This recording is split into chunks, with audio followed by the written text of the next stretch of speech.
दिसंबर 1992 भारतीय तारीख का स्याह तरीन दिन। रियासत उत्तर प्रदेश के शहर अयोध्या में वाक़ मुगलिया दौर की तारीखी बाबरी मस्जिद हिंदू इंतहा पसंदों का निशाना बन गई। बीजेपी और विश्व हिंदू परिषद के सीनियर रहनुमाओं और नीम फौजी दस्तों के सैकड़ों मुसल्ला नौजवानों की मौजूदगी में हिंदू जुनूनी सरेआम आइन की धज्जियां उड़ाते रहे।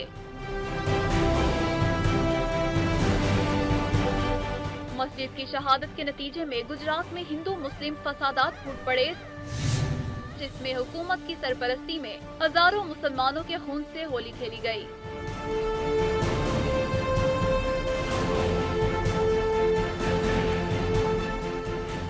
चौबीस बरस गुजर गए। बाबरी मस्जिद केस के 10 मुल्जिमान और 50 गवाह भी अब इस दुनिया में नहीं, लेकिन फैसला आज तक न हो सका। गुज़िश्ता बरस भारत ने एतराफ़ किया कि बाबरी मस्जिद को एक मुनज़्ज़िम मंसूबे के तहत शहीद किया गया, जिसके लिए न सिर्फ बीजेपी और शिवसेना मुतहिद थी, बल्कि उस वक्त की भारतीय हुकूमत भी इससे आगाह थी। बाबरी मस्जिद की बरसी पर दिल्ली में समाजी तंजीमों ने एहतजाजी मुजाहरा किया। मुजाहिरीन मस्जिद की तामीर नौ और इन्हदाम के असल गुनहगारों को सजा देने का मुतालबा कर रहे थे।